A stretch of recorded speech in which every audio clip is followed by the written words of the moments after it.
Good evening, everyone. Welcome to tonight's council meeting for the 24th of February, 2025. And we'll start with the opening affirmation and acknowledgement of country. If you could all stand, please. Thank you. Councillor Glacken? Turn you on. Yeah. Okay. Wow. There you go. Thank you. The opening affirmation. We gather to represent the people of Albury who have entrusted us with this task. May our efforts be blessed with insight, wisdom, and common sense. May our personal values give us honesty and courage to serve our community effectively and with respect for all. Thank you. Councillor King. We would like to acknowledge the Wiradjuri people as the traditional custodians of the land that we meet upon today and pay our respect to their elders past, present and emerging, for they hold the memories, culture, tradition and hopes of Aboriginal and Torres Strait Islander people that contribute to our community. Thank you. TM2, recording and webcasting of the meeting. This council meeting is being webcast and recorded.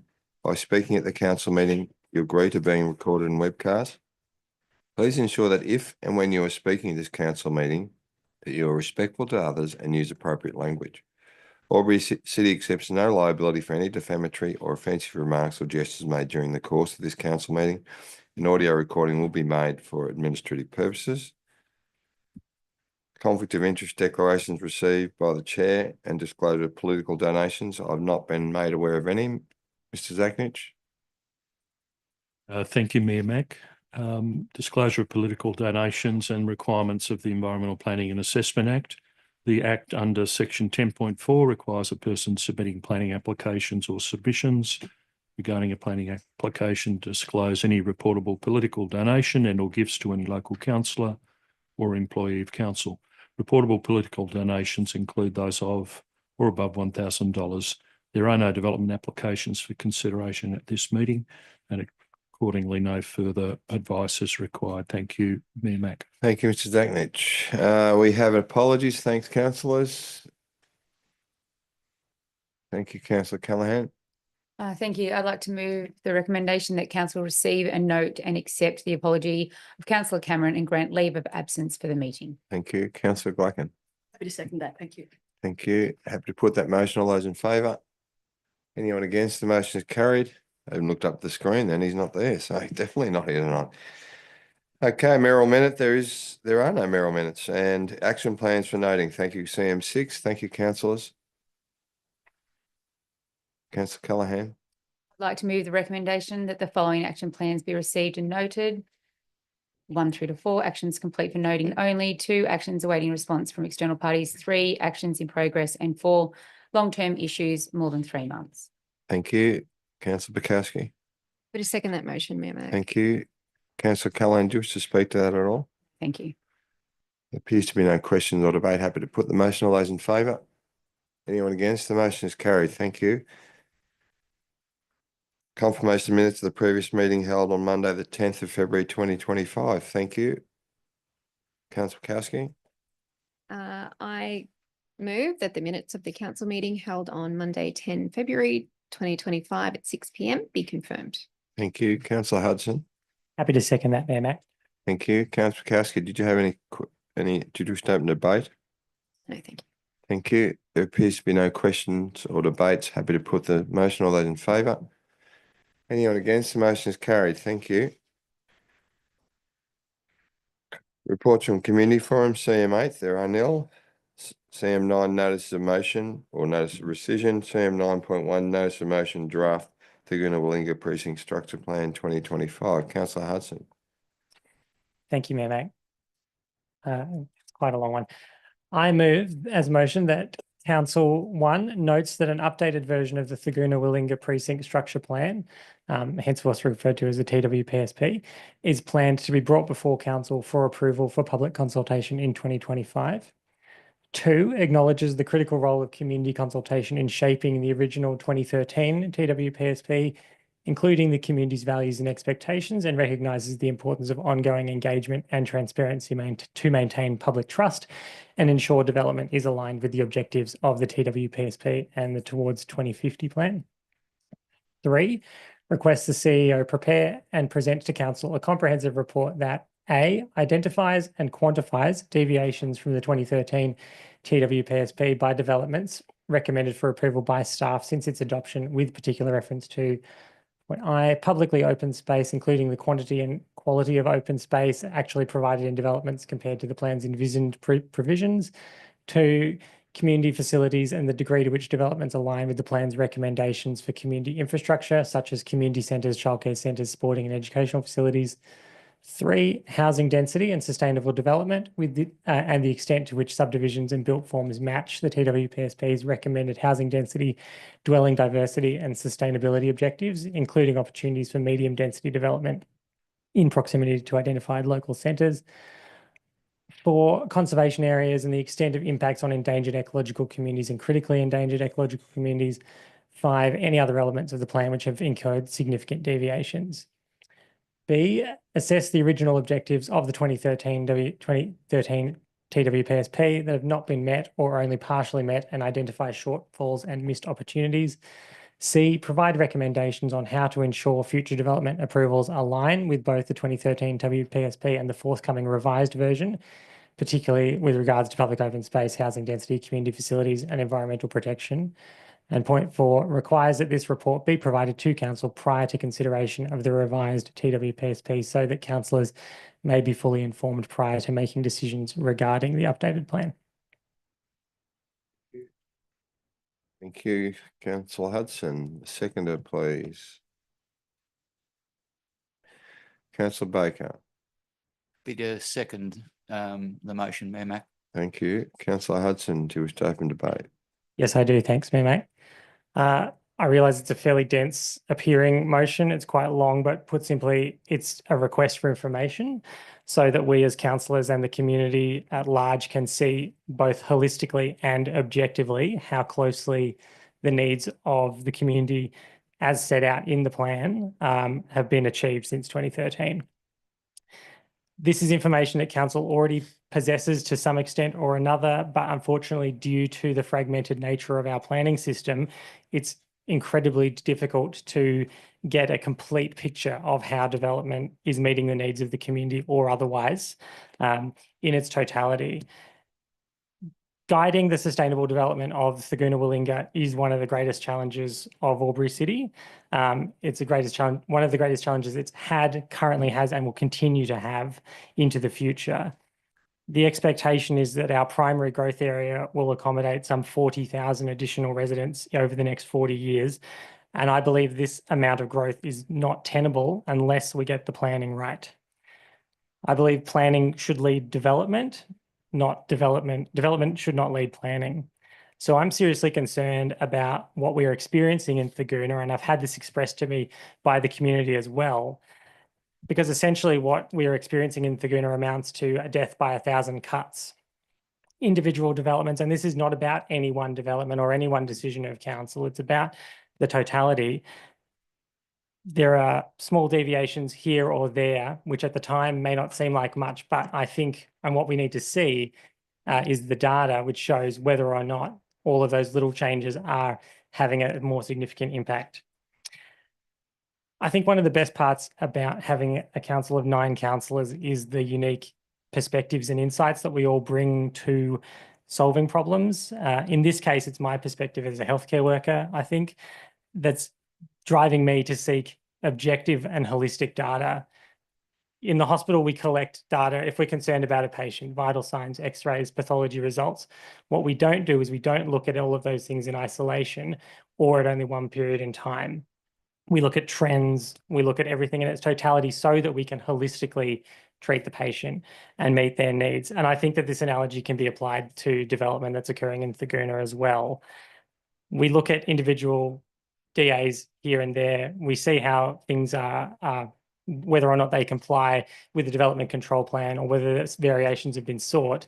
But it's very hard as a councillor to see what that impact in aggregate is. The CEO has reminded us in his briefing note that the Thurgoona Willinga Precinct Structure Plan is not a statutory planning tool. It's a high-level conceptual document. I understand that, but it's not just a theoretical document full of pretty pictures. It is the embodiment of the long-term vision of the development of our city, vision that the community entrusted with council back in 2013. I understand that there are some concerns around the timing and the resource allocation which would need to go into achieving this motion. The fact is that the original version of the precinct structure plan in its introduction said that the plan should be reviewed every 5 years. As far as I'm aware, that means we're 7 years overdue. So I don't personally have a concern with delaying it by another short period of time, because I think it's so important that we do have this information, and that the community has this information, so that when they are making submissions to the updated plan, we can work off facts and not just feelings. Good governance demands transparency and accountability, and this is really just a call for information so that we can achieve that. So I urge my fellow councillors to support this motion, and I look forward to hearing the debate. Thank you, councillor Hudson. Speaker against, I have a question from councillor Baker. I'll take that first. Councillor Baker. Thank you, Mayor Mac. Through you to the most appropriate member of staff.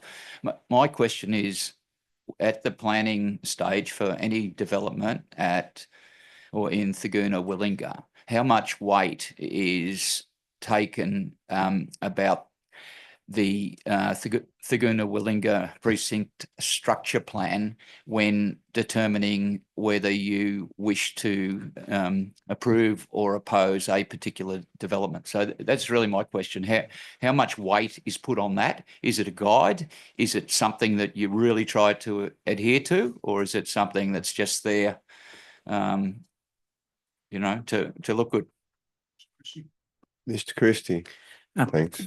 Thank you for the question, and for you, Mr. Mayor.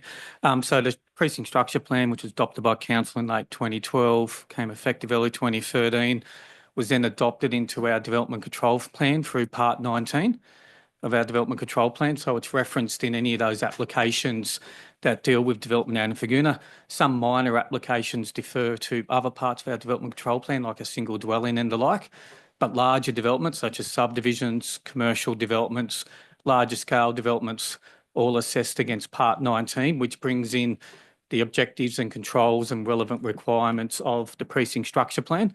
It does translate it into planning language, but it's dealt with the same way as any part of our development control plan against any DA that's presented to council. Are you comfortable with that, councillor Baker? You got to follow up. A follow-up question, if I may, please. So you need to adhere to that control plan when assessing a development. Is that correct? Mr. Christie. Yeah. Thank you for the question, and for you, Mr. Mayor. Sorry, to be clear, development control plan is a guide, same as it is for any form of development within not just Albury City, but anywhere in the state of New South Wales. So council gets variation requests at times.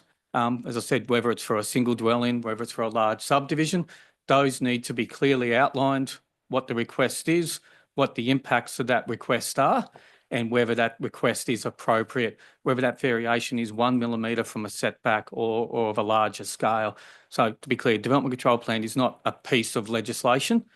There are variances to it, which does happen on a regular basis, or potential for variances to be requested, but they always have to be clearly outlined and justified, as they are in regards to any development application. And these council assessment reports are available, the ones that are presented to council for subdivision. They're available as part of the minutes and the agenda for a council, but also available on our website to look at any point in time. Comfortable? Yep. Another question from councillor King. Councillor King. Thank you. Question to the most relevant member of staff in relation to public open space. That's something that I get a lot of feedback about, and I note councillor Hudson's concern in terms of those small deviations here and there becoming potentially trends over time. Can you, without doing an audit that may take a month, as I note in the report, do you have a sense of that public open space component, whether there have been dramatic deviations from what the community has expected and what the precinct structure plan has guided when doing those development applications individually over time? Mr. Christie. Yep, thank you for the question, and for you, Mr. Mayor. So the major deviation that I can recall was for 64 Tabletop Road, which was Dan Mara. In that case, there was a local recreation park proposed on the western side of Tabletop Road above Richmond Drive, and it was agreed by council to be relocated over to the eastern side as part of the redevelopment of 64 Tabletop Road. And that relocation was advertised as part of the development application, and people provided a comment about whether they supported that or not. Also supported by a voluntary planning agreement, which was the developer proposing the transfer and also the dedication of that land to council. In regards to public open space, that's the largest deviation in respect to that. A number of the proponents of public open space, as was indicated, the structure plan in 2013 envisaged 50 to 60 years worth of development in Figuna. And so therefore a number of those developments don't always obviously occur within that short period of time. We are 10 years or thereabouts into life of the structure plan. So a lot of the developments that have been occurring in that 10-year period of time is around infill developments, a lot such as along Kerr Road. And the structure plan hadn't identified substantial amounts of open space being generated in those areas and provided in those areas. So whether that meets expectations for the community or not, which can change, there's a difference between that and what the structure plan actually identifies.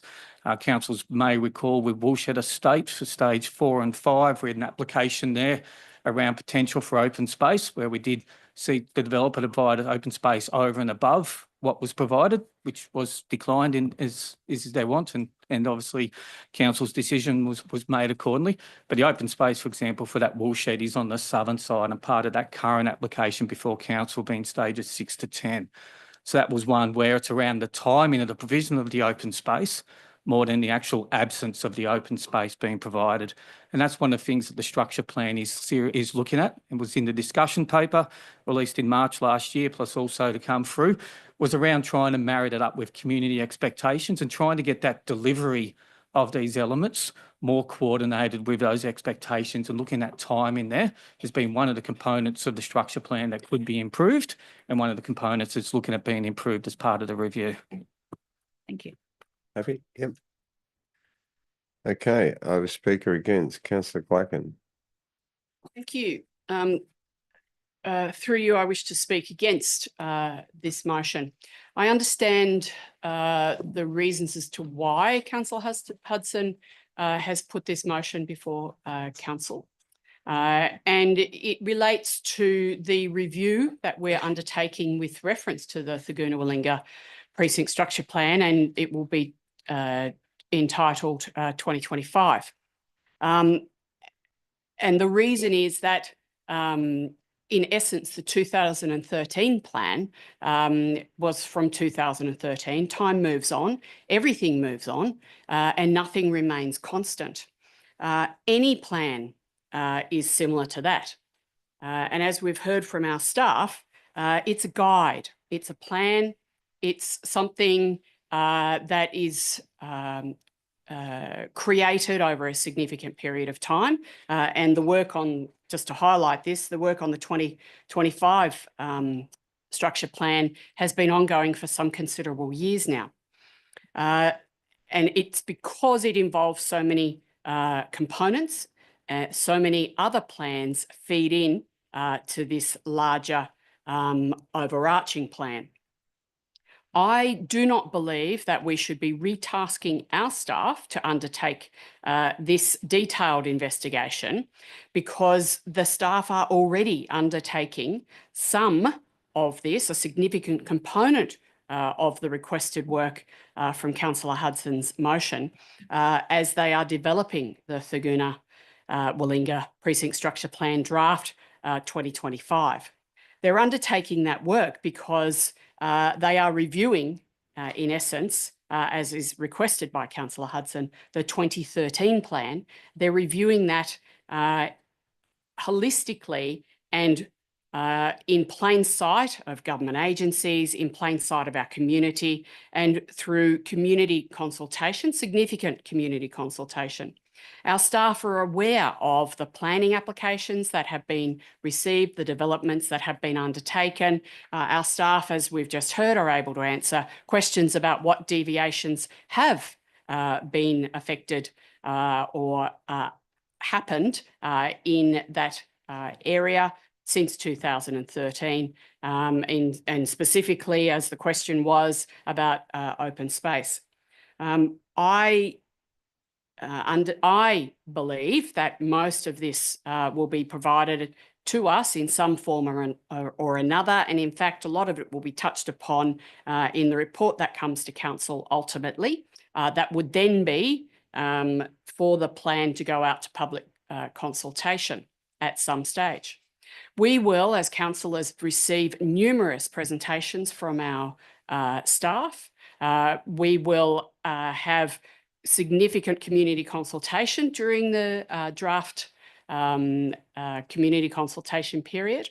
And we will also be made aware through our staff how this plan interrelates with the other plans within our city and the way in which it escalates up to the New South Wales Government Plan for Growth and Development in New South Wales as well. This is one component, a small component on the grand scale of New South Wales.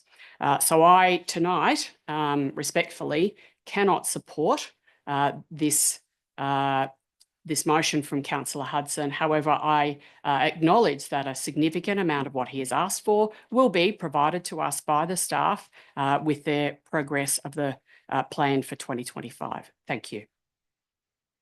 Thank you, Councillor Blackens. Question, Councillor Hudson. Yes, thanks, Mayor Mac, through you to the most appropriate member of staff. We heard Mr. Christie mention that the document is over a long planning timeframe, and that's absolutely correct. I was just hoping we could get a sense of how much population growth has occurred within the last 12 years, which has exceeded the original expectations, and therefore potentially a need to provide infrastructure in a more immediate timeframe than was originally anticipated. Mr. Christie. Thank you for the question, and for you, Mr. Mayor, and I'll just give some approximate figures.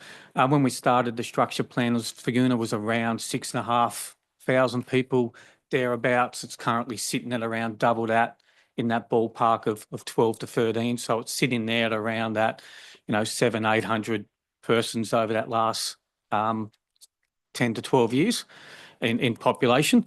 So in terms of the growth figures through from Albury across the city, it was anticipated that'll be around 3/4 or thereabouts of our growth, and that's generally been in the ballpark, but has been increasing slightly as a higher percentage, obviously, as other areas fill in around the city. So in regards to the number, it's fairly similar to where those projections could be. In regards to some of the other components, and we've looked through this on a few of the subdivisions at times, some of those things around the density of development hasn't always been consistent with the structure plan, and that's because some of the components that's been looked at as part of the review around what controls, mechanisms, etc., can we put into place to incentivise and or regulate in regards to that around the density. That was one of the key components in the discussion paper to the community in March around those challenges of achieving density and what that can mean for people and the understanding of that. And then one of those key components then is around the delivery of the infrastructure to support that density of growth, not all of which is provided by council. So the upcoming Figuna Public School, for example, the new public school, is an example of some of that key infrastructure that's not provided by council, but we obviously do advocacy for as part of our advocacy strategy and other documents. So in regards to that, it's reasonably consistent with those levels of growth. As indicated before, there are some of those community expectation changes around that delivery of that infrastructure, but even around, I guess, the availability of that infrastructure that has changed over time, and hence why the structure plan's looking around how we can deliver that best into the future in accordance with those demands as much as we can within the confines of council's capacity to deliver, either from a financial point of view or further into the future. Thank you.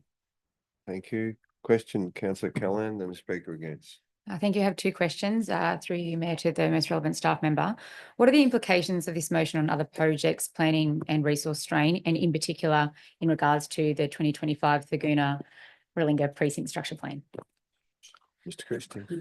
Thank you for the question. And for you, Mr. Mayor, as outlined in the CEO's note, would need to divert some resources to do a comprehensive audit, as opposed to, as indicated before, and in some of my responses, some of those broad general discussions and points, as opposed to a comprehensive audit. So some of that information, obviously over the last dozen years, there's been a number of applications, and not all those applications are the obvious ones. Subdivisions obviously are the larger ones, but some of the infrastructure, such as the community infrastructure, is delivered through separate applications for medical centres, for childcare centres, for a variety of components. So there's a large number of applications that you would need to look at to come across and get that information in that detailed format. as opposed to having the snapshot look at about how it's developed, where are some of the areas that it could be improved, and looking at forward. That's why we indicated it could take anywhere from that 6 to 12 months to start to get that information together in that detailed format. And obviously that would divert some of those resources from trying to finalise the strategy, which we're hoping to get the council relatively soon. Thank you. Follow up? A follow-up question. I suppose regardless of the outcome of the motion this evening, could consideration be given to providing historical mapping and annotated images, which could be utilised to effectively assess deviations from the 2013 Thurgoona-Willinga Structure Plan and track the progress through that mapping of developments over time and ensure that future projects align with the updated 2025 Thurgoona-Willinga Structure Plan? I suppose in particular to some of the items that were discussed, so looking at open space, community facilities, housing density, environmental protection, and providing the community transparency. And, you know, it's my second term as a councillor now, but I surely don't, I'm not across the historical nature of Thurgoona. And I think having images for the community to see that overlay of what has happened and what we're hoping for in the future, would that be possible? Mr. Christie. Thank you for the question, and for you, Mr. Mayor. In a broad context, obviously, just a couple of limitations. That one is just aerial imagery. Obviously, doesn't always, it's not always now, but also some of the developments that have been approved are yet to be delivered on the ground, as indicated earlier. So there might be some stages where the parks, for example, might be in a future stage not being provided just yet. Then also it'd be around making certain that the imagery wasn't too detailed or annotated that it made no sense or wasn't decipherable, wasn't just a big data dump. But in regards to some of the, for want of better words to call, some of the broader, bigger picture components, then yes, it's definitely something that we could look at incorporating. Can you be specific about some of those broader ones? I've mentioned plenty, but I suppose if you could provide some examples. Yeah, from my end, I would think of something like open space. Density is a more challenging one, only because of the fact that density can come in a variety of forms. I can have two houses on a 600 square metre block and one house on a 600 square metre block. Now that's then down to the aerial photograph and understanding whether there's two houses on an individual block or one to get precise, but to give some broad figures. And we did this, for example, when we considered Brooklyn Fields, not for many councils here, where we did some comparisons at that stage and talked about average density. And that's some of the stuff that comes in some of those subdivisions. But just recommending or recognising again that some of those come post the subdivision stage or post those bigger DA stages, such as 710 Riverina Highway, which had that super lot, which will come up as a 3,000 square metre block, but we don't have the application yet to work out whether that's 5, 10, 20, 25 dwellings. And obviously that has a significant impact upon density. So that's what I'm saying. There can be some broad parameters and ideas drawn around some of those key components, but it couldn't be very detailed because it'll also be very difficult visually to be able to see it and read it as well. So the answer is yes, it is possible. Yes, in a that's broad correct. sense. Thank you. Thank you, Mr. Christie. Thank you. Councillor Baker, speaker against. Thank you, Mayor Mac. I'm not really sure if I'm against or for here. I'm just proposing that if the mover of the motion's acceptable to it, that we move an amendment to propose an accurate summary, still without losing the thrust or intent of any of that detailed motion, because I'm conscious of costs and time constraints placed on the planning department, and I really don't want this to interfere in a big way with what they are doing. But I really think it's very important to come back to council with a report along those lines prior to the new 2025 TWPSP coming out. So if the mover is happy to pare it back a little bit, I'm happy to support it. Thank you. Councillor Hudson. Thank you, Mayor Mac. I'm more than happy to consider an amendment, but I would need to see the amendment. So So That's it. probably request the CO prepare and present to council. And is that where you're going on that line? Because one's comprehensive. I haven't got words at the tip of my tongue how to word it so that it's not as onerous on staff or as time consuming or as costly.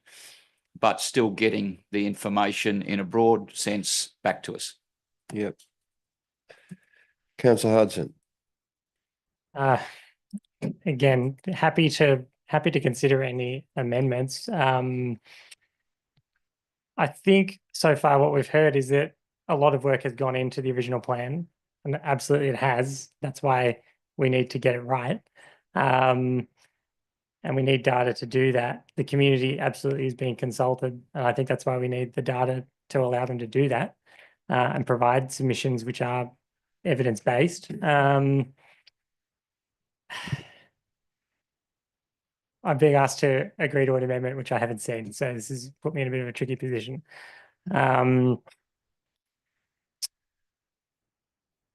Councillor Baker, would you for point 3? I mean, point 3, I think is what you're asking to be amended potentially. I'm not. I guess my question would be if we changed it from comprehensive report to say detailed summary, how much more or less work is that going to be for the staff? My question. Yep. Mayor Mac, a question through you to the most relevant member of staff. Mr. Christie. Yep. He's just taking inquiry right now as we speak.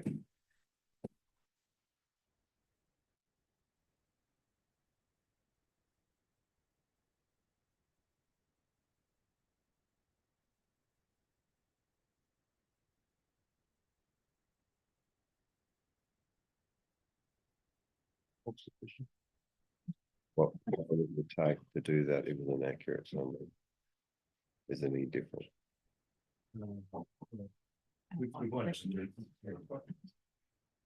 So thanks for the question through you, Mayor Mac. So we in order to prepare an accurate summary, we still need to go back and provide the information, do the detail. What I was just discussing with Mr. Christie was that as part of the Thurgoona Willinga Structure Plan strategic review, we're also doing work around social infrastructure, open space across the city. And there may be some value in the information that comes from each of those assessments that council will see.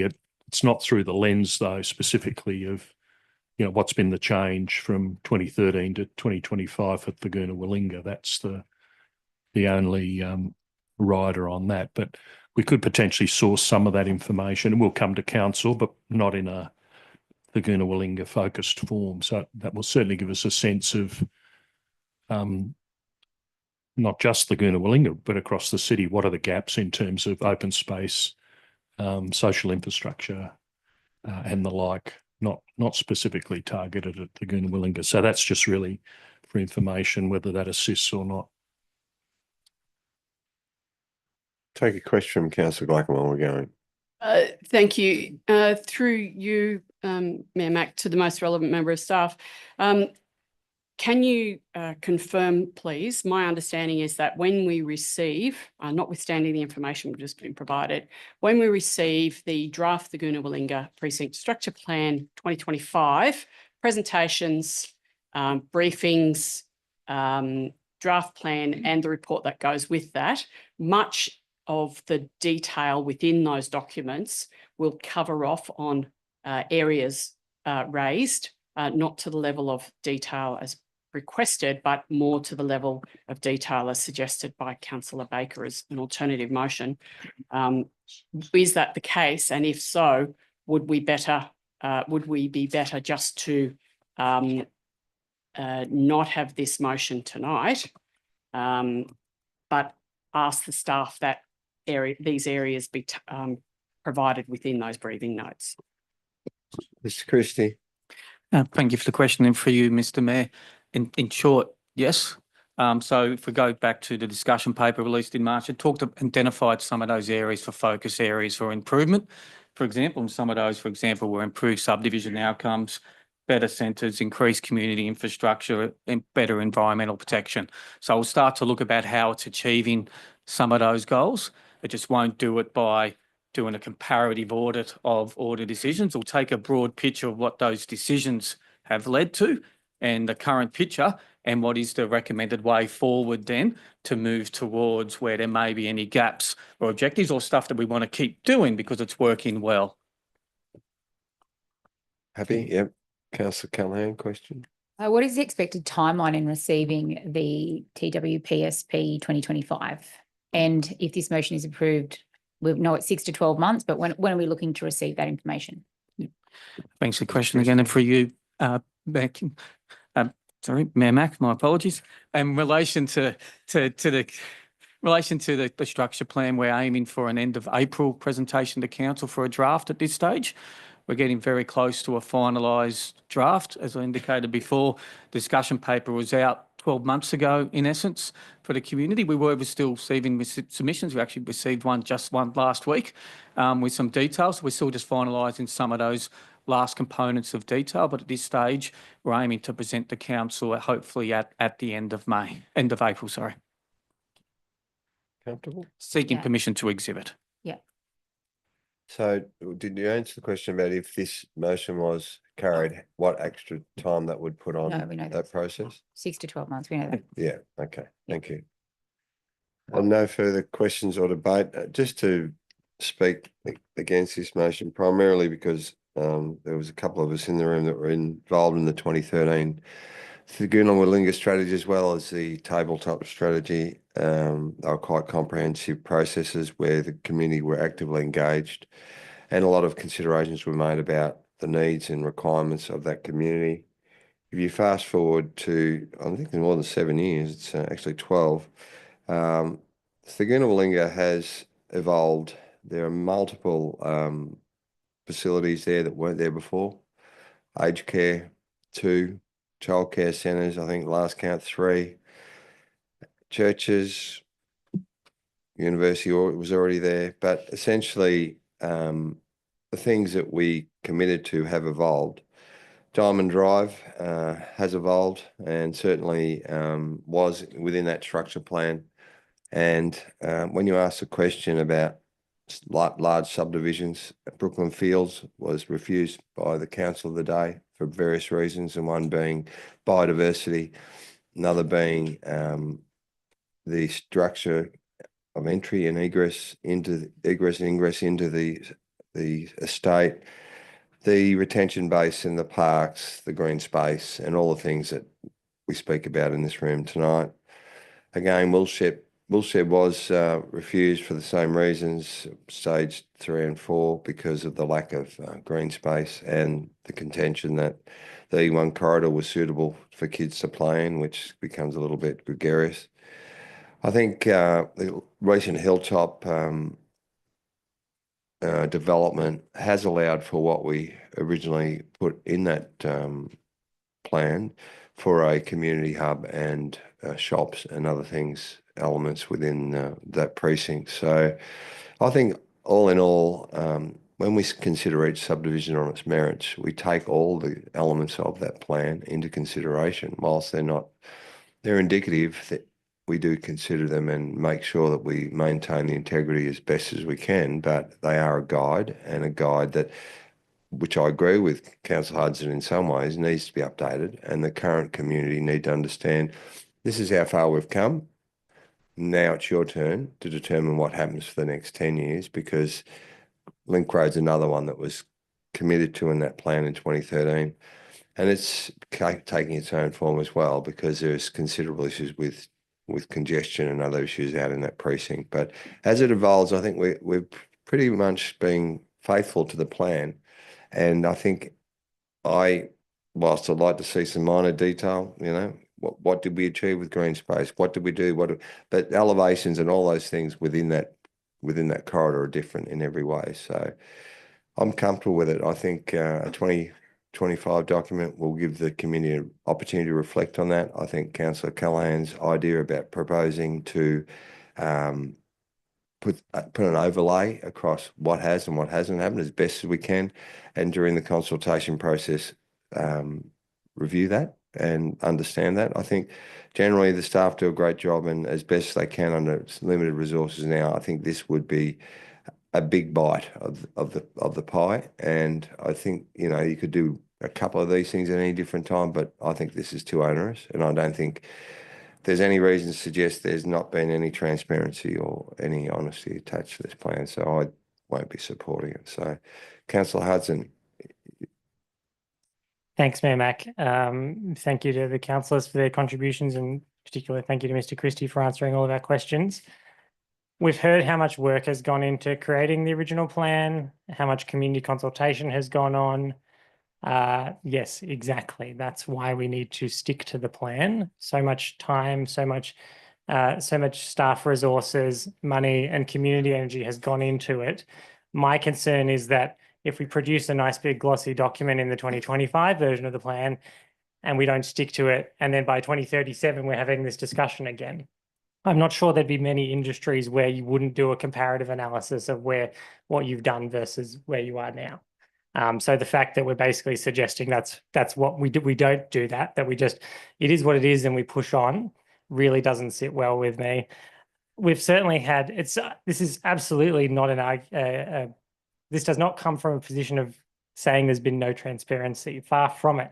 There's, as we've heard Councillor Glacken say, things are happening in plain sight. Yes, absolutely they are.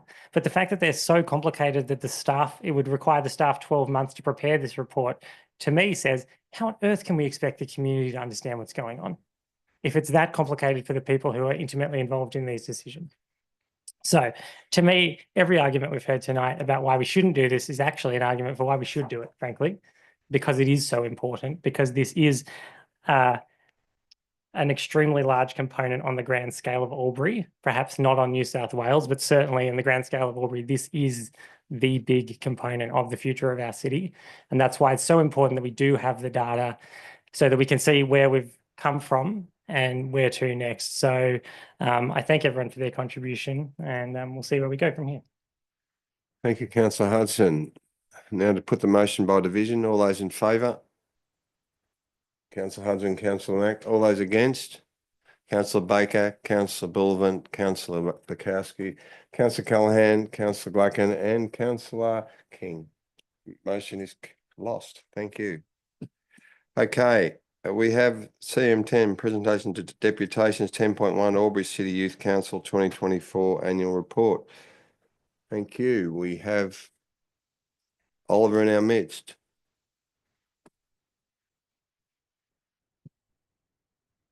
Thank you, Mayor Mac. And I'd like to begin by introducing my fellow youth councillors. So we have Sian, Sarah, Sam, Amar, Amelia, and Hunter here tonight. And we're all very excited to present our annual report to you all. If we can get it up on screen, that will be step one, and then we'll get into it. Awesome. We would like to begin by acknowledging the Wiradjuri people as the traditional custodians of the land that we meet upon today, and to pay our respects to the elders past, present, and emerging. And I'd like to welcome Amar up to speak to the first slide.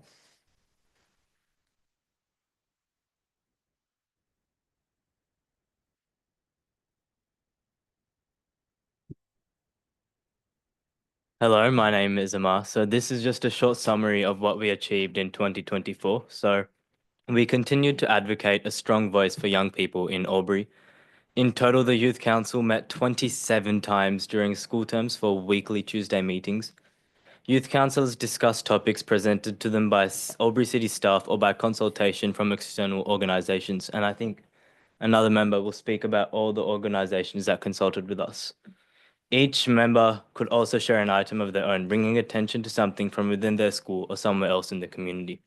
Thank you.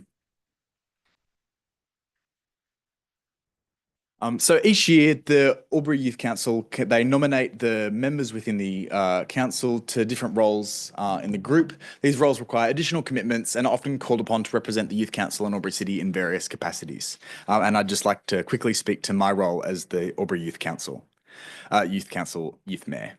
I've been on the Youth Council for 2 years and the Youth Mayor for 1. The Albury Youth Council is a very special group.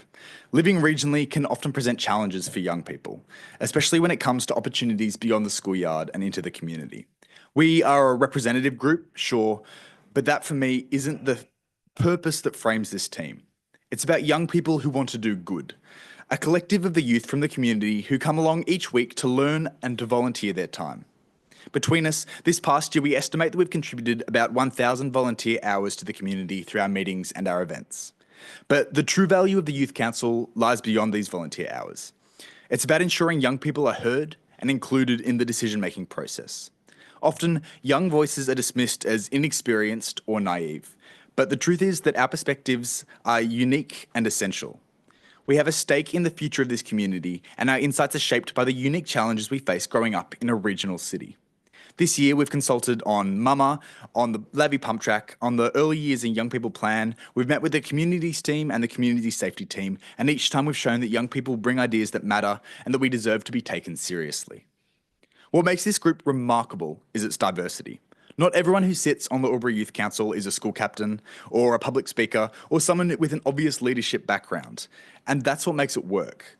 Every person here brings their own unique perspectives, their experience, their skills, and their passion for something. Some people bring a passion for social justice, others their love of community events, and some bring a quiet determination to make difference in their own way.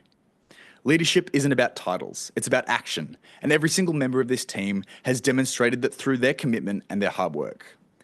The Albury Youth Council exists to develop young leaders, give our youth councillors, some as young as 13 years old, a valuable opportunity to grow in confidence, learn skills, and collaborate on initiatives.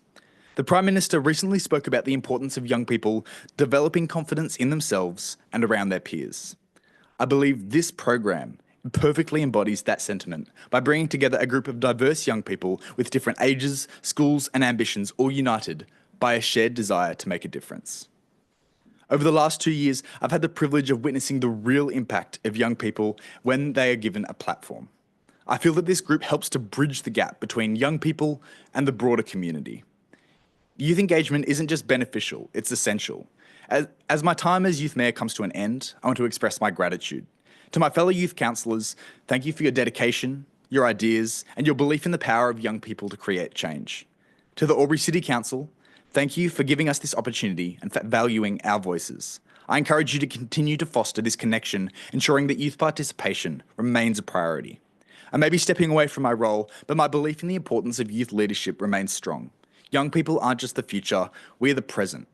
Given the opportunity, we will shape Albury into a community that works for everyone. Thank you to my fellow youth councillors. You are each incredible, and I can't wait to see what you do in my absence. And I'd now like to welcome Amar back up to speak again.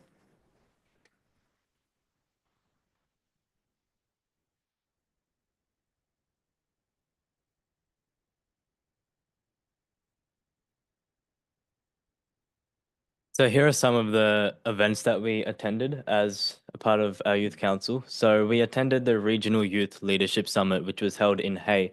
And that was a great way to connect with other youth councils, see how they run, what they bring to their own unique communities. Then there was the National Children's Commission, which came to see us. And through that, we provided input in the national framework for protection of Australia's children and young people. The information would assist and influence government plans. I was lucky enough to be chosen as a member for Albury in the YMCA New South Wales Youth Parliament. So this program began with a training camp in Sydney where I met my cohort and learnt about the program. I was then appointed Minister for my Rural and Regional Development Committee. Over the following months, our committee drafted bills, speeches and amendments online. This culminated in a 5-day residential camp in the Parliament of New South Wales, where our bills and amendments were debated and both successfully passed.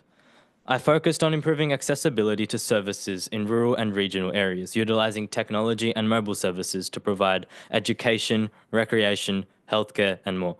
Before attending Parliament, I consulted with Tamara Nelson, the Director of the Mirambina Community Centre, and incorporated her insights into my advocacy. Throughout this experience, I met many inspiring leaders, including the New South Wales Governor, Margaret Beasley, and many MPs. Most importantly, though, I formed lifelong friendships with like-minded, ambitious peers. Before I finish, I would like to thank the Council for subsidising my travel, which made this amazing experience possible. I encourage the Council to continue supporting other young people with their passions. Thank you.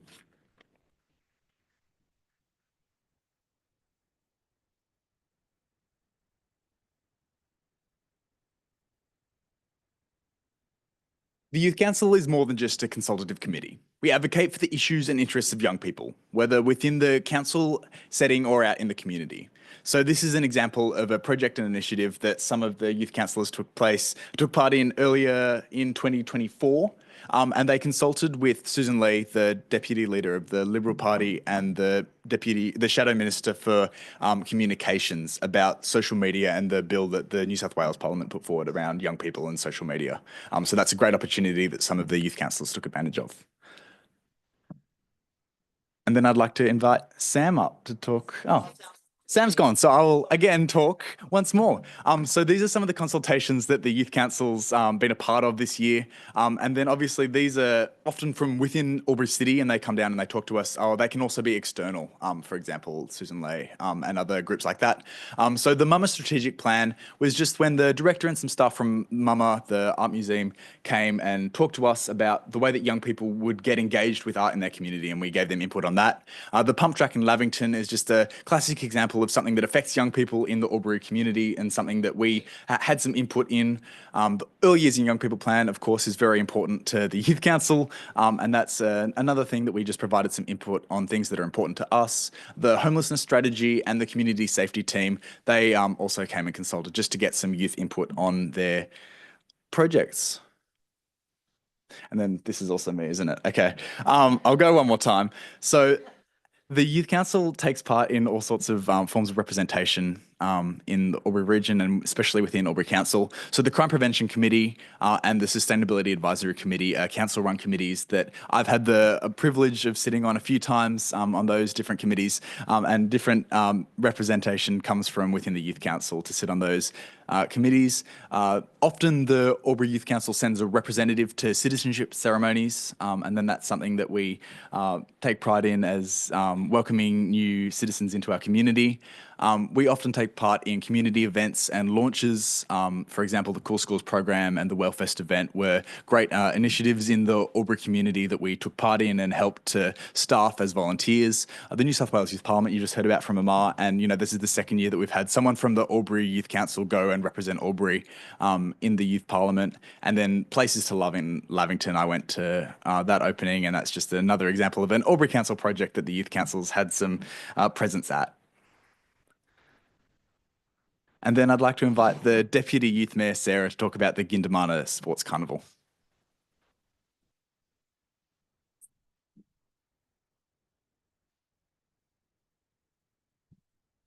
Hello, everyone. I'd like to share some of my experiences that I've had being a coach for the Gindamana Sports Carnival. It has been absolutely amazing. I've done it for 3 years. This year is going to be my 3rd year, and we're starting up fairly shortly. And it's just been amazing to work alongside all these other coaches as well around Albury, and being able to help these kids from younger primary schools to come along and get some teamwork and sportsmanship to do a big community event and just play along with everyone. It's been an amazing experience and I love it so much. It's been so good to get the kids involved and having a good time. It's never really a competition between the kids, maybe on game day, but other than that, not really. It's all fun and games in the meantime. But I remember forming such good connections with the kids and the coaches that they all talk about it whenever I see them outside of school along the streets. They just can't wait to get back into it and do it again and again and again, and inviting young year levels along. And I remember going on my year 12 excursion to a place outside of Canberra, and I actually met some of the kids along the way, and they all remembered me. They came up, gave me a big hug, and they said, "Are you doing it again this year, Sarah?" And I thought that was just so cool. But it's just awesome witnessing that. And I know that the Gindamana rugby program is just something so powerful and warming. And I know that the coaches, the kids playing, and even the parents watching and cheering them on is just such a wonderful experience and journey that I've gotten to encounter. And I just think the kids love that so much, getting the awards and the medals at the end and just being part of a team with each other. It's so good. I love it. I think that's all. And I'd like to invite the next person up to speak.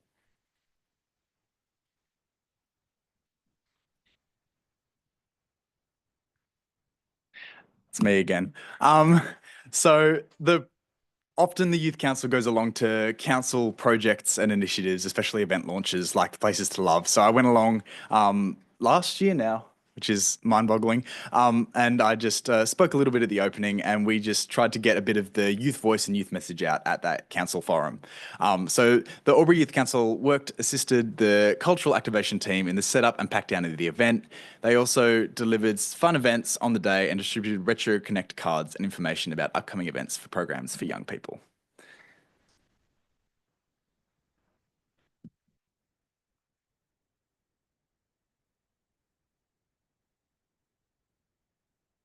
Hi, my name's Sian and I sit on the Crime Prevention Committee within the Youth Council.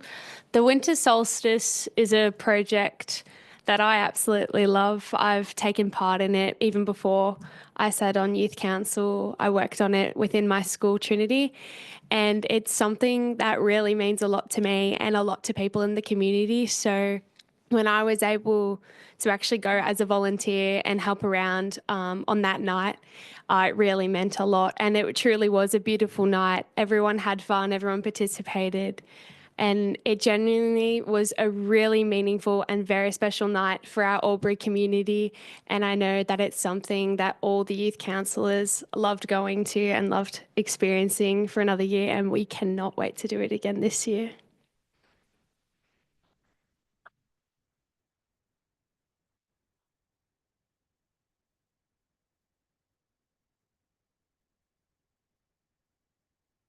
I'll just make some quiet banter while we get the next slide up.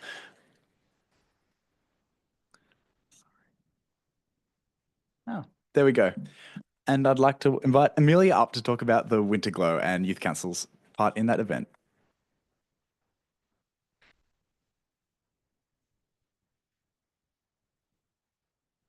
Youth councillors worked in partnership with the Retro Youth Management Committee to deliver the Silent Disco at the Winter Glow event. The Silent Disco was hugely popular, with over 700 people participating in the disco during the event.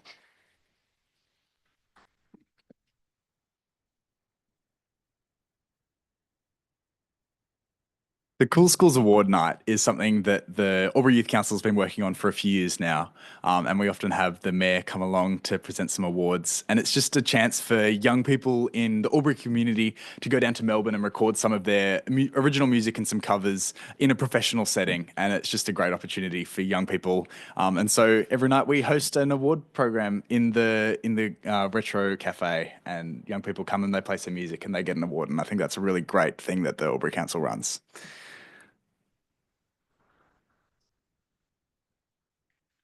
And now we have the Albury Cleanup Graffiti Day. That's, yeah.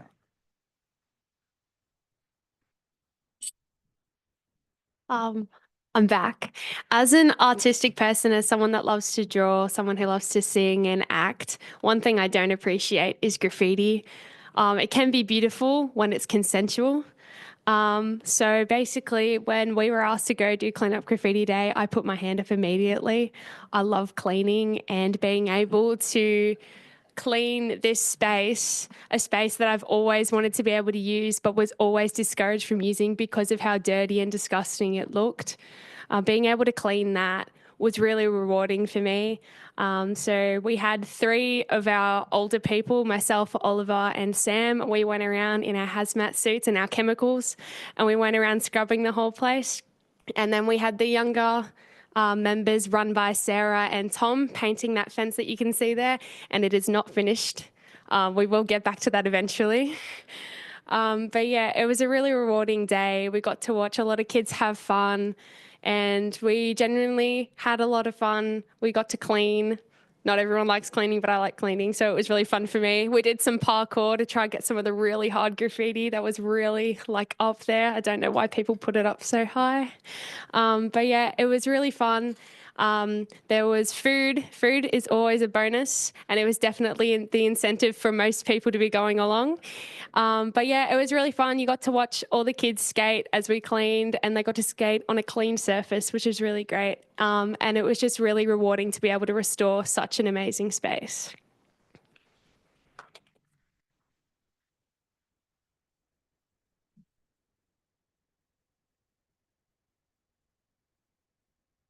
And then Wellfest is an event that Albury Youth Council ran in 2024, and we're looking at running it again this year on the 17th of May in the Botanical Gardens. It's just a mental health oriented event where we get young people to come along and they have some music playing, they have some Zumba going, which is great fun. But the focus of the event is connecting young people with mental health service providers.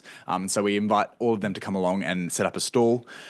We also had a keynote speaker, Eric Angerman, come around to the different schools in the region and talk about his journey. And he's a professional motivational speaker, and he really connected with lots of kids. And I know that there are people within my school and within lots of the schools that still talk about that experience of him coming along and connecting with them on a human level and having that discussion about mental health. And I think that that's a really important thing for young people and really important thing for us to foreground on our agenda as the Youth Council.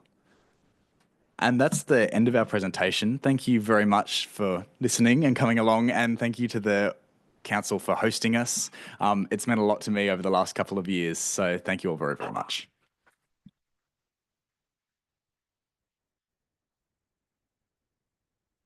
Guys, if you can all come forward, there's a few presentations. The ones that are leaving, thanks.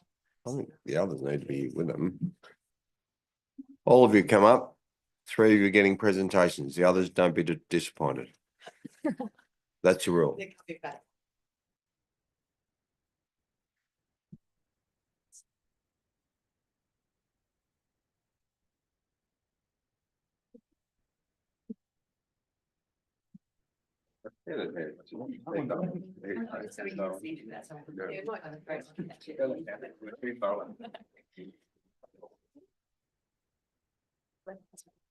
Sarah? I broke my thumb. Oh,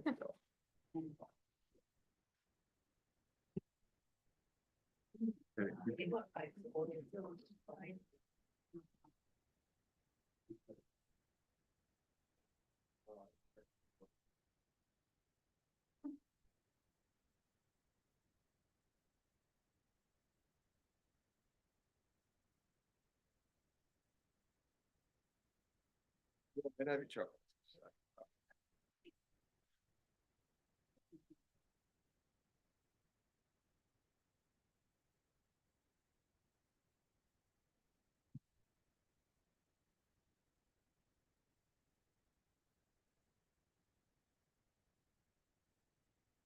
Thank you to the Youth Council on a wonderful presentation.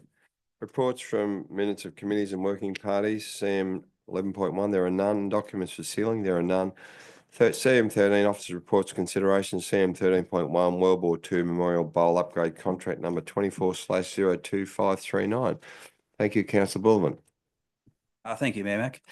I move that Council A, pursuant to Section 178 (1) alpha of the Local Government General Regulation 2021 New South Wales, resolve to accept a tender from Enviroculture Services Proprietary Limited and awards the contract number 24/02539/World War II Memorial Bowl Upgrade for the tendered lump sum of $1,981,989.01, including GST, and B, acknowledge the $500,000 inclusive GST shortfall in the current budget allocation to complete the contract and adjustments being accommodated at the next quarterly budget review and in the development of the draft 2025 to 2029 4-year delivery program, considering the project timing and scheduling, project savings and the allocation of additional funds as required. Councillor Gleichen. Happy to second Councillor Bullivant's Thank you. recommendation. Councillor Bullman, do you wish to speak to that motion? Yes, thank you, Mayor Mac. As being an Albury child all my life, and it's an important part of our it's an important part of our history for people that have given so much to our country and community. So to me, the people of Albury put in £6,000 back in started getting it in 1946. In 1949, they decided to build the Memorial Bowl, and it was opened in 1954 to a crowd of about 850 people. It's been well documented over the years. So over the years, it's still been used from time to time, but it's gone into a little bit of disrepair, as with age. Most things with age go into disrepair. So at this moment in time, we have the opportunity to refurbish our Memorial Bowl for the goodness of the community, and remember and reflect those veterans and servicemen and servicewomen from World War II, 1939 and 1945, and remember them in the right way. The activation will bring more people to the Memorial Bowl. And the pleasing thing about it is that the federal government has given us a grant from the Strong Community Fund of $740,000. And this year, in 2025, as being the 100th year anniversary of our main memorial on top of Monument Hill, this project will tie both these memorials in together. It will make the Monument Hill a part of our precinct, our memorial precinct, a better place to go, and it will be much loved and used by our community. So from my personal perspective, I commend this recommendation to my fellow councillors, and lest we forget. Thank you, Councillor Bullivan. Questions from Councillor Hudson and Councillor Callaghan, and I have the speaker for Councillor Hudson. Thank you, Mayor Mac. Through you, I'm very happy to support this motion. I just had a really more of a procedural question than anything. I note that all of the tenders came in above the allocated budget. I was just wondering what accounted for this variation. Thank you. Mr. Costello. Thanks very much for the question, Councillor Hudson, and through you, Mayor Mac. Yeah, we embarked on this journey back in 2021 when we completed the master plan. And then at that time, we moved into a period of detailed design. And so the design has been evolving in close consultation with the Albury RSL sub-branch over a number of years. And also to the work on the heritage impact assessment. So given the sensitive nature of the area, it was very important that we got all those detailed design elements right to talk to some of the points that Councillor Bullivan raised around the sensitivities of the site. And that period of time, in conjunction with cost escalations with any commercial building projects, has resulted in our preliminary estimates that were undertaken back until 2021-22 being greater than what we've saw through the tender period. Thank you. Thank you. Councillor Callaghan, question, or are you speaking for? Questions, I'm happy to speak for. If you press your button again, that'll be fine. Councillor Gleichen, speaking for. Thank you. I support this motion and thank Councillor Bullivant for moving the recommendation from the staff. It is a significant part of our community. It was built by our community, and it's an opportunity for us to remember a significant period in our time as a community and the significance of that time for our community. It's also an opportunity with this redevelopment work being undertaken that we can include more people in the groups who will be able to utilise this space. There are a variety of opportunities that will become available once this development work is undertaken, should this be approved tonight.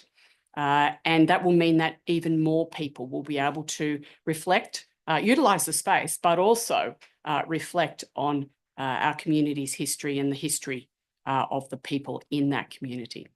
I've been in this space. I walk past this space on a regular occasion, but I have participated in a memorial service in this space to someone who was very young and sadly took her own life. But this space was an enabler for the family and friends, including the school friends, to come together to celebrate the life of this person.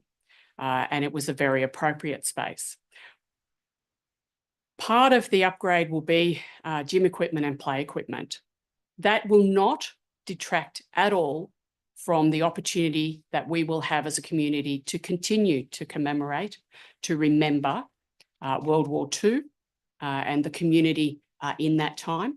The significance of this space will live on, but it gives us, these redevelopments give us an opportunity for so many more people to acknowledge as they participate or undertake things, go to this space, to be able to acknowledge the considerable history in that bowl once it's been upgraded. Thank you very much. Thank you, Councillor Gleichen. Speaker for Councillor Callaghan. Thank you, Mayor Mac. Yes, the upgrade to the World War II Memorial Bowl is a vital step forward for our community. It will breathe life into a space that is absolutely underutilised at the moment. The upgrade facilities, as mentioned, the playground, fitness area and event space will all refresh and invigorate the space. But most importantly, it is still preserving the heritage significance of that site, which I think is really important to our community. I think it'll also boost Albury's economy by transforming the bowl as a regional destination and really connecting the precincts of the Murray River, the Botanical Gardens and our Monument Hill. And I know many people like to walk up there as well. So that's a great opportunity that we can achieve there as well. It's been recommended Envirocultural Services as the preferred tender. And can I say that the Fredericks Park truly left an impression on me, showcasing their attention to detail and commitment to quality. So no doubt they'll deliver a fantastic project up at the Memorial Bowl. So thank you. Thank you. Another speaker for Councillor Bukowski.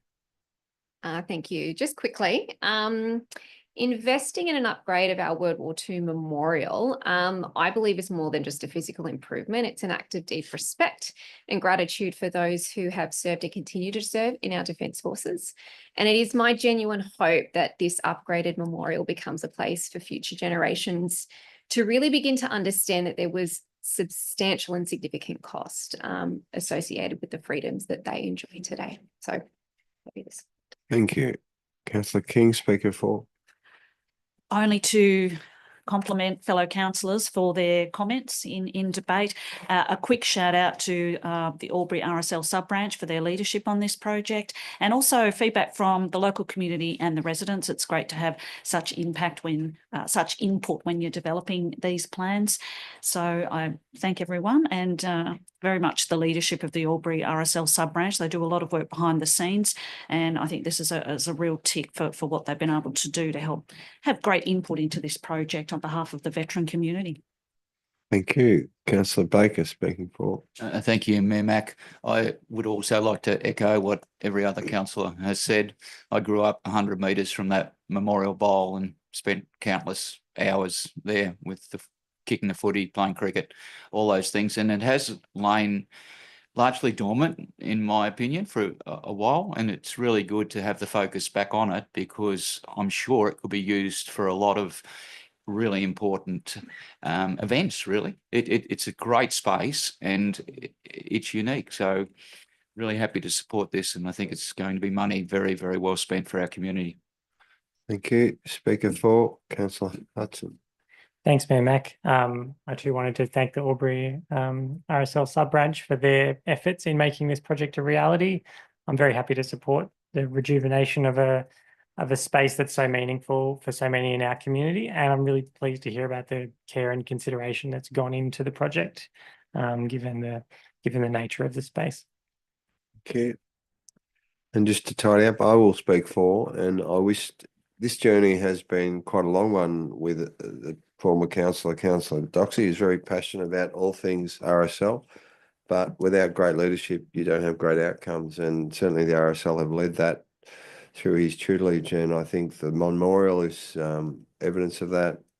This will be further evidence of that, but more importantly, this year is 100 years of the memorial, and back in the 1920s, there wasn't a lot of money around, and I think there was a depression at the time, but this community stood up and raised funds to acknowledge the fallen, and this again, as Councillor Baker has indicated, has been in a state of neglect for some years, and I think we should respect the fallen, and we should understand that this is a very important part of Albury's history. So thank you, councillors. And Councillor Bullivan, did you wish to close debate? No. Well, thank you, Mayor Mac. As most people probably realise or not, I'm particularly passionate about this subject, and I as I said, commend it to our council. Thank you. Happy to put the motion. All those in favour? Anyone against? The motion is carried. Thank you, councillors. December quarter budget review 13.2. Thank you. Councillor Gladkin. Thank you. Through you, to move the recommendation is the motion that council adopts the revised budget estimates for the 2024-25 financial year. Thank you. Councillor Bukowski.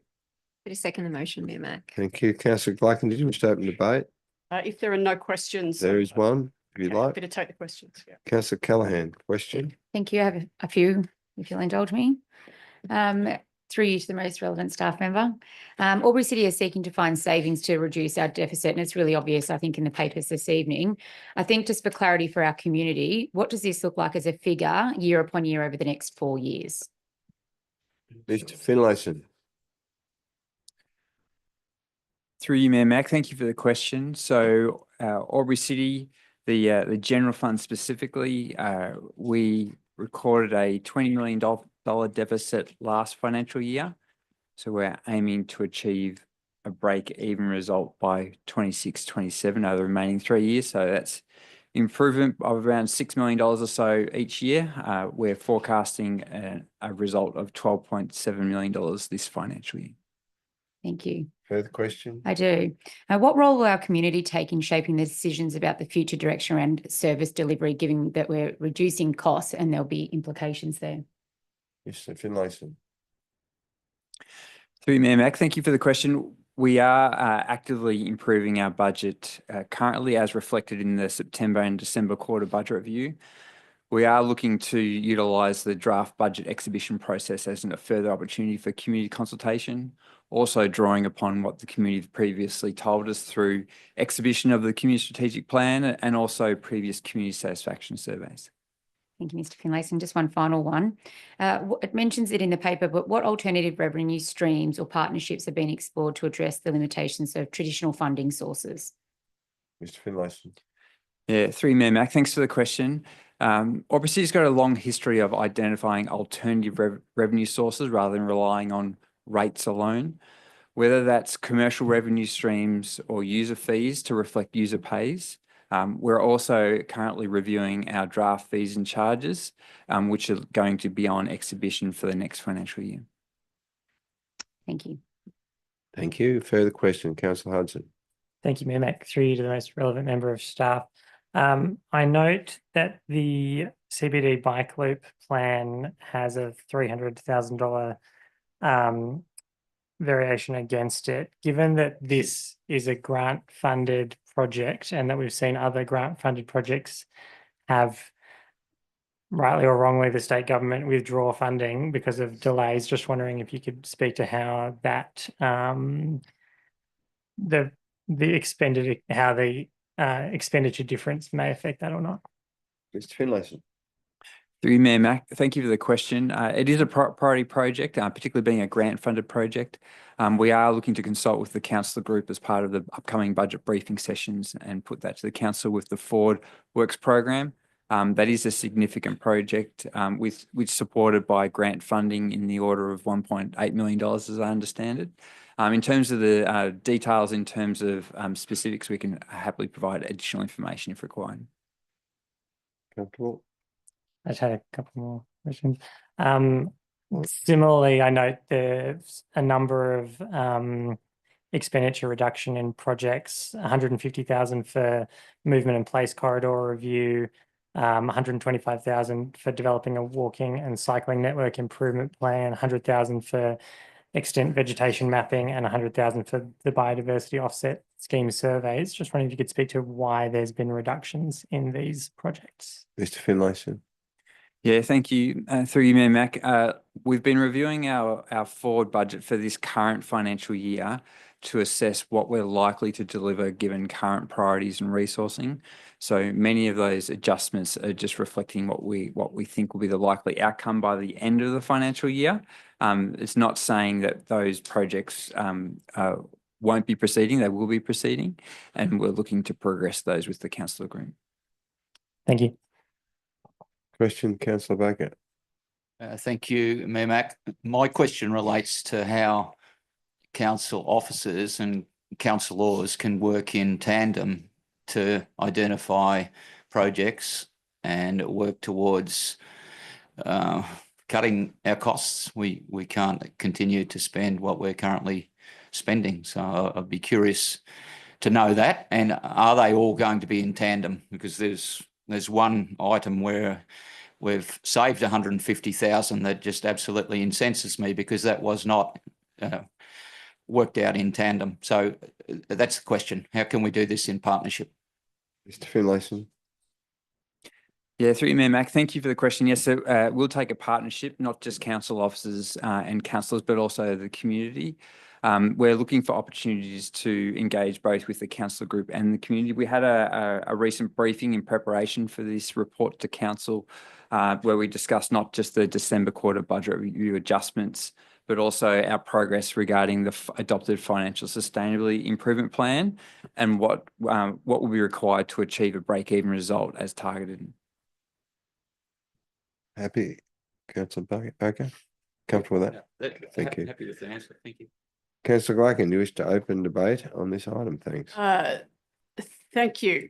In essence, we are dealing with it before us review, the December quarter budget review, notwithstanding all the questions that were predictive questions and will really be questions that we'll be asking again when we meet with staff to discuss the budget and the future budgets flowing therefrom.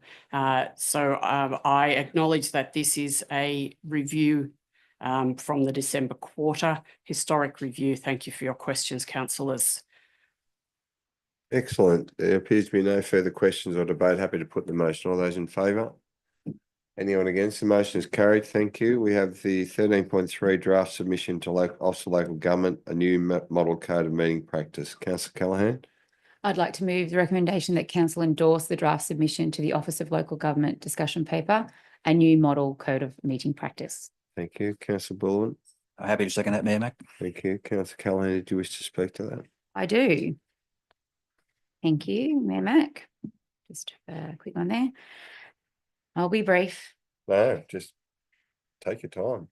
Okay, thank you. I just probably wanted to highlight a few of the suggestions by the Office of Local Government that I consider to be quite ludicrous and highly impractical. Firstly, the removal of pre-meeting councillor briefings. I think Albury City Council do a really great job of opening that up to the public, about making those meetings transparent. It's not a decision-making meeting, it's an informative meeting for councillors, but also for our community. And to see that go would be a real shame. The other one, I suppose I'd really like to highlight too, is restricting councillor attendance via audio-visual link. The world has changed. People require flexibility, living rurally. It has composed many challenges with transport as well, people with working commitments, and we want the best council group possible. And I think some of these things are really don't enable councillors to participate to its fullest. So I support the draft submission from Albury City Council to the Office of Local Government, which is co-signed by Mayor Mac and our CEO, Mr. Zach Nitch. But yeah, some of the things that they're proposing, I'm glad that our council group are not supporting for common sense reasons. Thank you. Thank you, Councillor Callaghan. There are no further questions or debate. Just upon reflection, I do agree with Councillor Callaghan that it says a new model code of meeting practice, not to be totally disrespectful to the Office of the Minister of Local Government. It's quite draconian, and I think it's an old model code of meeting practice that doesn't fit within the 21st century and the obligations and rationale of our community. And I'm very happy with the recommendations that we've made, but the recommendations we have made are already existing, and we're just sticking to what we think the 21st century deserves. So thanks to the staff for putting that together, and certainly we will continue to do what we do to keep our community open and transparent. So Councillor Callaghan, do you wish to close debate? No, thank you. Happy to put the motion. All those in favour? All those against? Motion is carried. Thank you. We've got the draft Albury City Compliance Priorities Program 25-27. Councillor Gleichen. Thank you. Through you to move the recommendation as a motion that council endorse the Albury City Compliance Priorities Program 1 July 2025 to 2030. To 30 June 2027. I do apologise. Yeah. Councillor King. Happy to second the motion. Thank you. Councillor Gleichen, did you wish to open that? Thanks. I would like to highlight the fact that our staff and Albury City Council prioritise education and working proactively with our community to bring about better compliance It is difficult at times, I know, for the community, but also for our staff. It's important that we prioritise the areas for our staff to focus on, notwithstanding that there are a number of areas that take precedence over that, as are detailed in our report. A 2-year program and focus on specific areas is important, and Councillor Hudson will be pleased to have read that it's based on the data that is in the report, which are the statistics that the staff have collected. Thank you very much. Thank you. No further speakers for or against. Happy to put the motion. All those in favour? Anyone against? The motion is carried. We have the guide for Aboriginal cultural awareness and collaboration for Albury local government areas, 13.5. Councillor Callaghan. Thank you. I'd like to move the recommendation that council endorse the draft A Guide for Aboriginal Cultural Awareness and Collaboration for Albury local government area. Thank you. Councillor Hudson. Happy to second that, Mayor Mac. Thank you. Councillor Callaghan, do you wish to speak to that? I do, thank you. Only to say that this is an informative document for Albury City Council and for the broader community. The changes that are highlighted in the papers are aimed to update and guide and reflect Albury City's growth in our reconciliation and cultural understanding. It is also about aligning with current and social terminology and respectful language, and it's to give people the tools to navigate that appropriateness around cultural awareness. It promotes Aboriginal self-determination and to clarify council's role within this space. So happy to endorse the document and thank the work that's been done by the team. Thank you. Thank you. Question, Councillor Glycan. Thank you. Yes, through you to the most relevant member of staff. I note in the report that it refers to the extensive consultation conducted with the Wiradjuri Elders Group, etc., and that the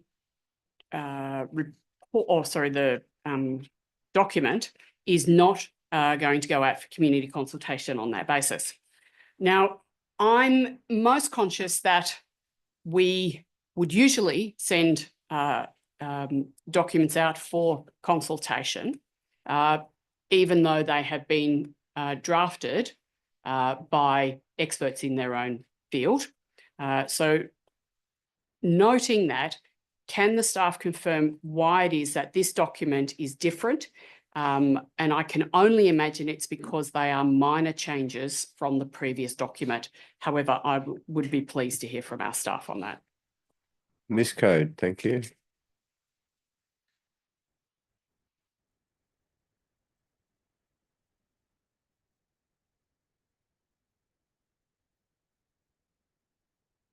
Thank you for the question, and through you, Mayor Mac, sorry.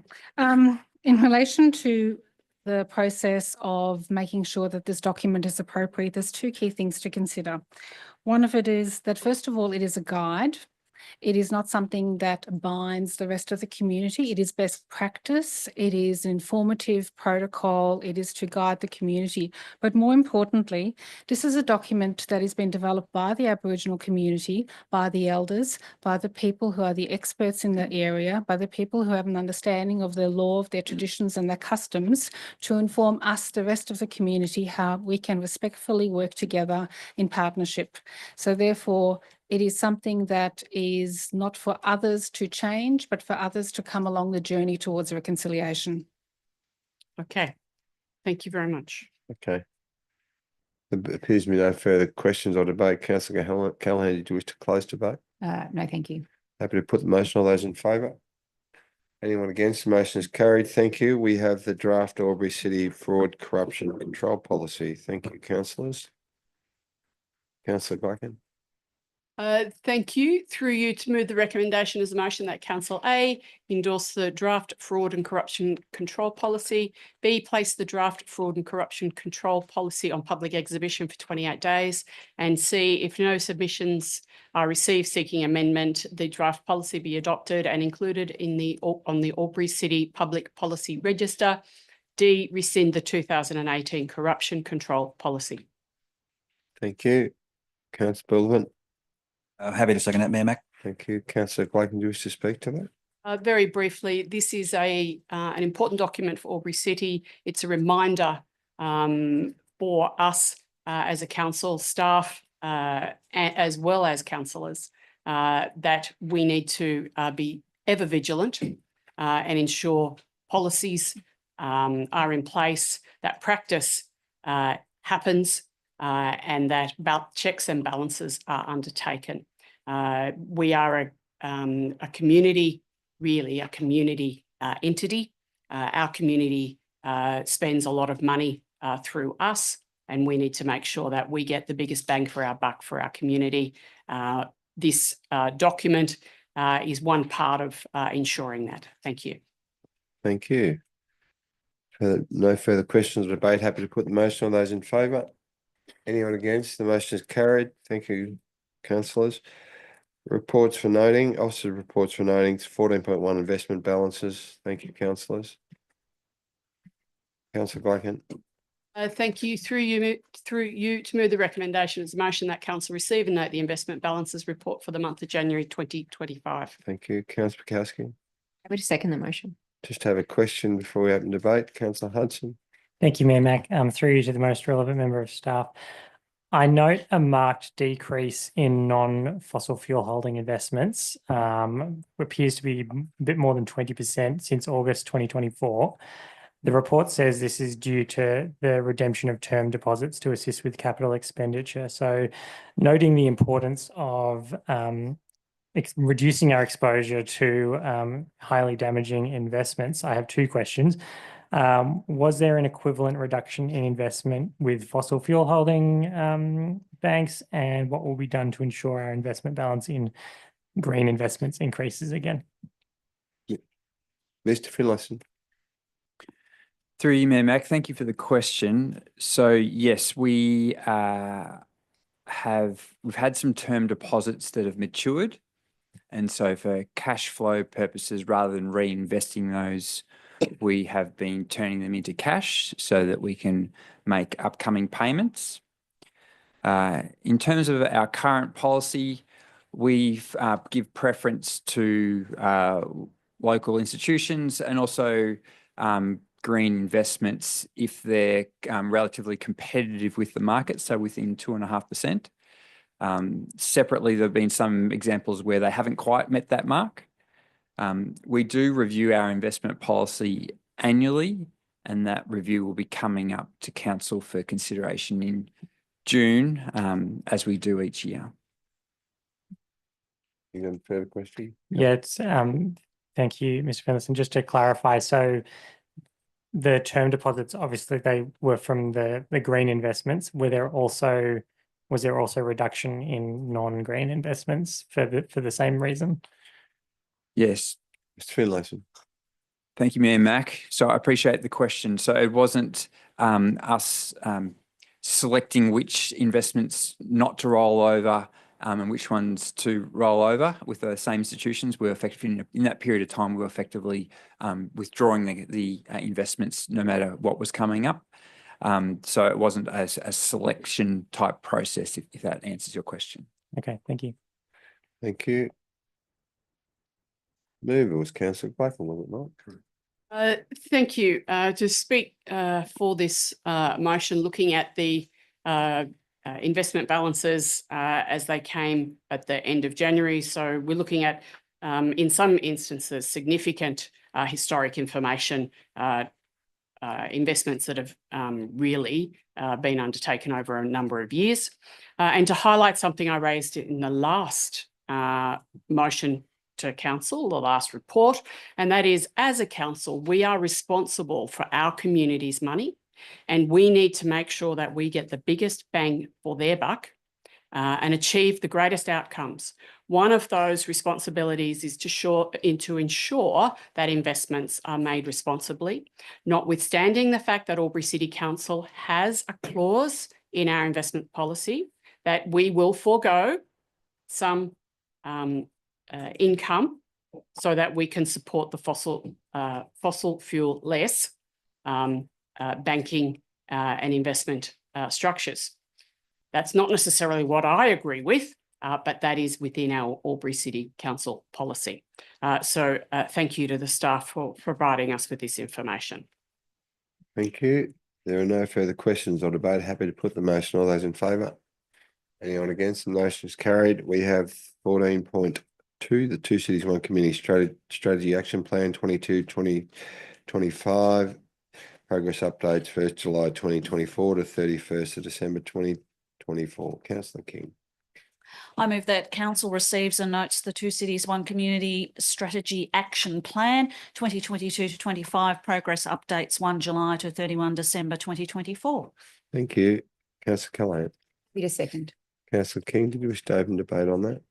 Yes, just to highlight a couple of things over that past 6-month period where it really makes sense for the two cities to work together, often for strategic purposes, sometimes for cost savings. So the contract for regional curbside collection services for the 3-bin system with Albury and Wodonga, it's commenced for a 10-year term. So that's one example. Wodonga Council partnering with Albury to run our annual Sustainable Living Festival. That's really well received by the community. And again, that 5-year contract for the joint management of the Albury and Wodonga aquatics facilities with Align Leisure. So that was ticked off as well. And another event, that International Day of People with Disability. It's hosted in one city and then the next the following year. So I think they're just a couple of touch points. Often the community likes to know, how are we working together? That's just a few examples. And hospital advocacy is another one that continues as a priority at the moment. So just wanted to highlight some of those. Thank you, Councillor King. Speaker 4, also Councillor Callaghan. Thank you. And highlighting that those projects are 2024 and that's coming to an end in 2025, and really looking forward to working with the Wodonga Councillor group and the new Albury City Councillor group to really determine and update new priorities, working together and collaboratively for the future for our best interests of people in Albury Wodonga. So as soon as possible, that'd be a welcomed meeting. Thank you. Thank you, Councillor Callaghan. Noted. Mr. CEO. Noted. Okay, happy to put that motion. All those in favour? Anyone against? The motion is carried. We have 14.3, the Youth Council Summary 2024. Councillor Bullivant. Through you, Mayor Mac, recommend that council receives and notes the Youth Council achievements as outlined in the Youth Summary Report 2024 and annual PowerPoint presentation. Thank you. Councillor Callaghan. Happy to second the Thank motion. you. Councillor Bullivant, do you wish to speak to that? Thank you, Mayor Mac. Just to say that what we saw tonight was if that's indicative of what where our youth is going, we're on a very, very good path. The children tonight, the kids tonight, were very admirable in their presentation, and they were articulate. You can see the benefit that they get out of being in the Youth Council, and hopefully they spread that message amongst their friends and their peers to see what a good place that the Albury City Council Youth Council is. And it gives us hope that in the future we can see some of those young people sitting in these chairs tonight. Thank you. No further questions or debate. Happy to put the motion. All those in favour? Anyone against? The motion is carried. Thank you. Okay, we're up to 14.4, the Albury City Corporate Success Pillars Quarterly Update, December 24. Thank you, councillors. Councillor Callaghan. Thank you. I'd like to move the recommendation that council receives and notes the Albury City Corporate Success Pillar Quarterly Update, December 2024. Thank you. Councillor King. Happy to second the motion. Thank you. Did you wish to speak to that, Councillor Callaghan? No, thank you. No further questions or debate. Happy to put the motion. All those in favour? Anyone against? The motion is carried. 14.5, the Operational Plan Quarterly Progress Report, December 24. Thank you, Councillor Clacken. Thank you. Through you to move the recommendation as a motion that council receives and notes the Operational Plan Progress Report, December 2024. Thank you. Councillor Bukowski. But a second the motion, Mayor Mac. Thank you. Councillor Clacken, do you wish to speak to that at all? Yes, highlighting very quickly that we've reached halfway through our year. The progress is 50% on average, ranging between 45 and 53%, which is great. We have been fortunate. The weather has been pretty good. Usually, if it's a wet year, we do have some difficulty with that. So things are tracking very well. Congratulations to the staff. Thank you. Thank you. Further question or debate? Happy to put the motion. All those in favour? Anyone against? The motion is carried. We have no delegates reports for noting. Notice of urgent business. I have been made aware of one. Councillor Callaghan. Thank you, Mayor Mac, and through you to the most relevant staff member. We've been made aware about the Key West Street car park closure. Just hoping to seek an update on that, please. Miss Leopold. Thank you for the question, Councillor Callaghan, through you, Mayor Mac. In terms of an update, so I think as was conveyed last week, we undertake inspections of our car parks roughly every 3 to 4 months. Upon noticing some cracking, we've engaged external structural engineers as we don't possess any internally within council. They advised us on Thursday as a precautionary measure to close the car park while they undertook further assessments of that cracking. We've been informed that we intend to receive that further detailed report sometime, hopefully by the end of this week. That report will indicate the extent of that cracking and what that means and any next steps following on from that. But I don't have any further detailed information around the cause of the cracking or the extent. Thank you, Ms. Leopold. Question again, Councillor Callaghan. Just a follow-up question. So when we receive that information back about next steps, how is that likely to be communicated to the community? Thank you. Ms. Leopold. Thanks, Councillor Callaghan, through you, Mayor Mac. Not wanting to speculate too much on what that information might be and what it might look like. It may be some simple remediation works, but once we do have that information, we're able to form an assessment. We will certainly be open and transparent with our communication to the community. Thank you, Ms. Leopold. Thank you, Councillor Callaghan. There are no further items of notice urgent business. CM17, there is no confidential matter for this evening. The meeting is closed at 7:42. Thank you, councillors. And reminder, we have a confidential briefing in the Robert Brown room.